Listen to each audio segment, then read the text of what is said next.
பார்த்தீங்கன்னா அந்த ரோப்லேருந்து வந்துட்டு ஒரு மலை உச்சியில் வச்சுருக்குறான். பாருங்க எப்படி இருக்குது. பயங்கரமாக பிரம்மாண்டமாக இருக்குது. கீழே அது எத்தனை ஸ்டெப்பு போகுது மட்டும் பாருங்கள். நாங்கள் ரோப்லேருந்து மேலே வந்து வச்சுருக்கோம். கீழே பாருங்கள் எப்படி இருக்குன்னு. இப்போ நெய்லனோட குரூப்பு எவ்வளோ பேர் இருக்குன்னு பாருங்கள்.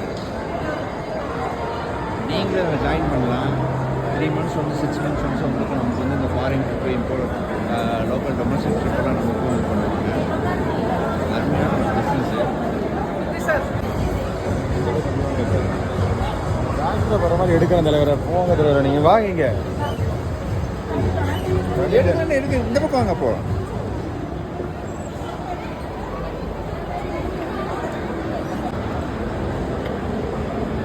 ஃபோட்டோ எடுங்க. ஐயோ ஃபோட்டோ நல்லா அடங்க உட்காந்துட்டேன். சார் சவுண்ட் நல்லா இருந்தது. அது வர்றதுக்கு கீழே வந்துடுச்சு. எடுக்கல மொத்தத்தில். நீ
மலேசியாவில் அந்த ரோப்பில் வந்தோம்ல, ரோப்பில் பார்த்திங்கன்னா ஒரு பெரிய ஹில்ஸு.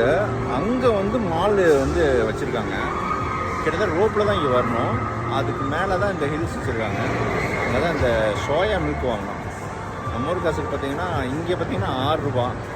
நம்ம ஊர் காசுக்கு பார்த்திங்கன்னா 120 ரூபா சோயா மில்க்கு. என்ன இருக்குங்க பாருங்கள். இந்த இடம் பாருங்கள் எப்படி இருக்குன்னு பாருங்கள். செம்மையாக இது பண்ணி இவ்வளோ பெரிய மலைப்பகுதியில் எப்படி இருக்குன்னு செட் பண்ணானுங்கன்னு தெரியல. அருமையாக அது சூப்பரான ஒரு மலேசியா வந்து இங்கே பார்க்கக்கூடிய ஒரு இடம். குழந்தைகளுக்கு வந்து ரொம்ப ஏற்ற குழந்தைகளுக்கு பார்த்திங்கன்னா அதிகமாக இருக்குங்க. குழந்தைகளுக்கு ஒன்று விளையாடுற கேம்ஸ் எல்லாமே இருக்குது.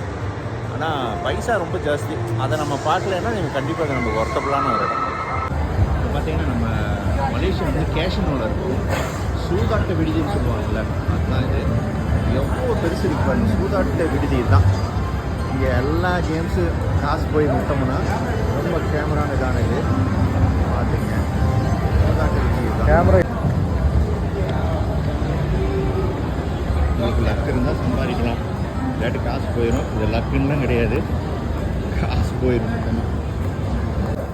கேஷன் நோட்டில் பார்த்தீங்கன்னா நாடியார் நெப்போலியன் சார் வந்திருக்காரு.